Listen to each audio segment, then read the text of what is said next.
Hi guys and welcome to another video. Now this one is going to be one on how to improve your artwork. Now step one, very easy, you need to practice. Now this can mean just random sketching like I'm doing here. It can mean more advanced sketching where you're specifically drawing something and you need to sketch it out multiple times. It can mean drawing still life. It can mean drawing fan art, drawing original art, it doesn't matter. The point is you need to practice. This one applies to everyone, regardless of if they're doing art as a hobby or as a future full-time job.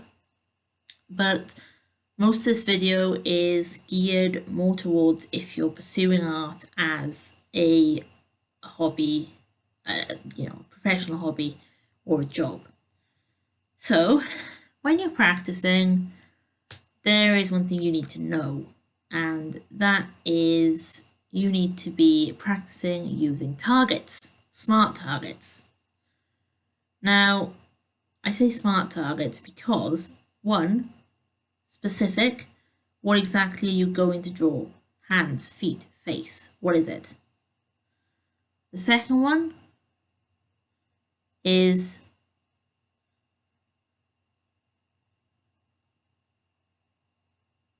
measurable. How can you measure that? Well, draw what you can now, and then when you get back to it, draw it again and again and again, and that measures your progress on how you're going achievable. Can you do it? Of course you can. That's not even a thing. Achievable, everyone can do it. It's fine as long as you practice. Relevant. Is this good for you? Sometimes you might think, oh, well, I just draw landscapes. Then don't draw people. It's not relevant to you. Sometimes you might be drawing fan art, then it is relevant to you. And then the last one of these smart targets is timely. How long is this going to take you? The best thing to say is I'm going to learn to draw hands in 6 weeks. I'm going to learn to draw faces in 6 weeks. Stuff like that. So once you've done all that, using those targets, then you can build on to using references, which is step 2. So with references, you've got everything around you. You've got your house, you've got your friends, you've got your family, you've got the TV.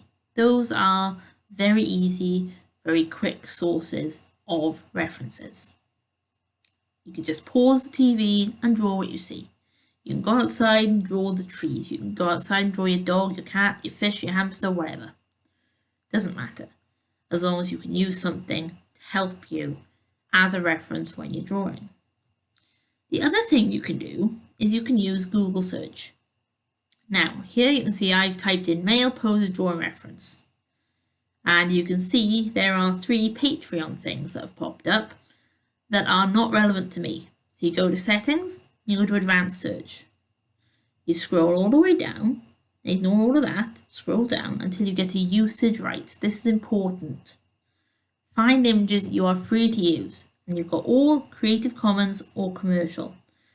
Doesn't matter which one you put, Creative Commons or commercial, that just means that it's there free for you to use. Well, the commercial ones might have a fee, because if you look at it when you click on commercial, you'll see sites like Shutterstock and Dreamtime, Deposit Photos, Pinterest, and some of those do have a fee for use, but it's where you can get references from. And that is quite useful when you just want to find something easy to draw or a generic pose. Then the third thing, once you've done all that, you've got your references, and I used Creative Commons licensed picture for this, I think. Yes, I did. It doesn't have to be anything big, it doesn't have to be anything fancy, it can just be the outline if you want, and then you just work on it yourself. That's what a reference is. There'll be a card up in the top right, linking to another video on references and how to use them that I made earlier on. Earlier on. Step 3 is share. Now, when you're sharing things, I use DeviantArt, you can use Pinterest, you can use Instagram, you can use Tumblr, Facebook, Twitter, whatever. So you go in, you grab your file, whatever file you want. I'm going to use this thumbnail that I did. Go in, I'm not going to actually submit it because it's not artwork. Go over to advanced options, get rid of that free download. You don't want people downloading your art for free. If you want to, then you can sell your download or you can sell a print. Scroll all the way down to this bit here, the publishing options. Now, this bit, when it loads up, there we go. It's three things. It's comments, sharing, and license. Don't worry too much about the license thing. Sharing, I always say hide and require login to view, or you can just hide them altogether. And comments, you can allow them or not allow them. Now, this is mostly about comments when you're sharing, because you want to look at sort of doing a critique, but not doing a critique. So this is by Jen Fuzz, and this was done in 2014, and it's the art of critiquing. DeviantArt used to have a feature where you can critique, and it was for core members. I can't find it at the moment. I don't know if it's still there or not. I hope it is, because otherwise this bit's kind of useless, isn't it? But you can still use critique as an example of how to leave a good comment. I say leave a good comment, I mean leave a kind comment. Don't say to people, you can't colour, you can't draw, because that is just horrible and I do not approve of that. So critiques, this person says that they don't normally include ways to improve. They just include what needs improvement. So if you're just beginning out, you are looking for more than just this is good, this is bad. Well, that's not going to help you grow, is it? That's not going to help you improve. So what Jen Fuzz says to do is to split a critique or a comment up into 3 steps, and it organises them and presents them in a helpful way. So what you like, what you think needs improvement, and then if you really want to, how to make the improvements. Don't worry too much about that last bit. That's mostly for anyone who is a professional and is on DeviantArt to help other people grow and does generally do the whole, oh, well, you can use this, and this to improve what you think needs improvement. The other one is this one by Tudalia. And this is good critique versus bad critique. And this goes a bit more into detail on how to do a good critique versus a bad critique. So essentially, it's the same thing as what Jennifer says in terms of what goes into a critique. But then how do you know if it's a good or a bad one? How do you know if what you're saying is going to be helpful or not? Well, really, that's just normal, basic humanity, surely. You know what's good and bad. But vision, impact, techniques, originality, those things are 4 key things that you can talk about. Don't use bad words. Don't ever use bad words.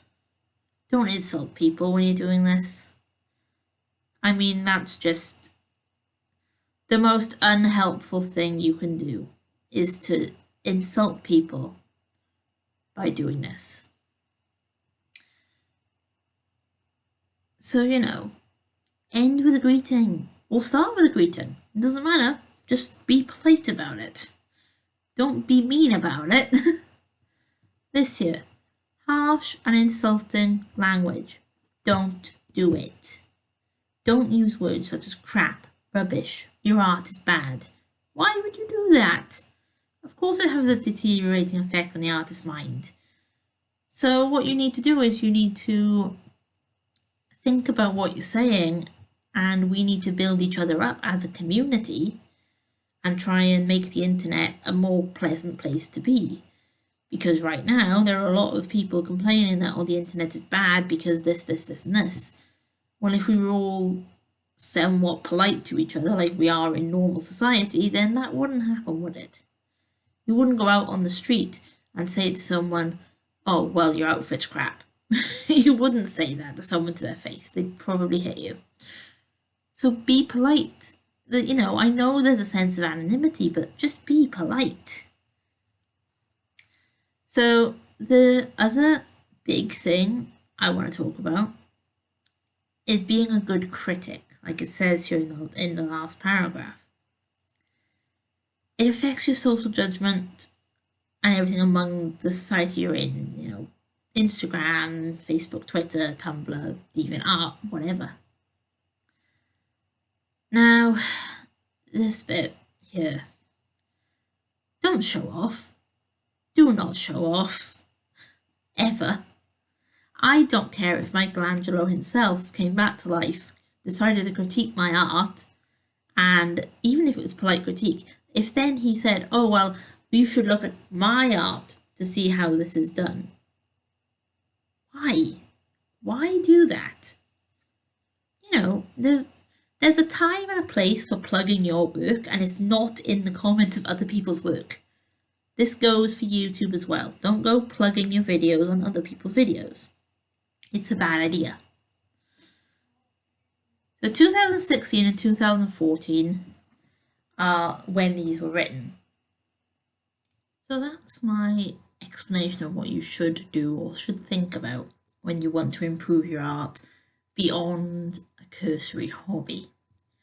I hope that was somewhat helpful, and if you liked it, leave a comment down below. Actually, comment on, do you accept critique on your artwork? Do you accept critique on anything? You should do. It helps you to grow. So yeah, I hope you liked it. I hoped it helped somehow. And subscribe, all that jazz. It helps me on YouTube. You know all of that already. I'll see you next time.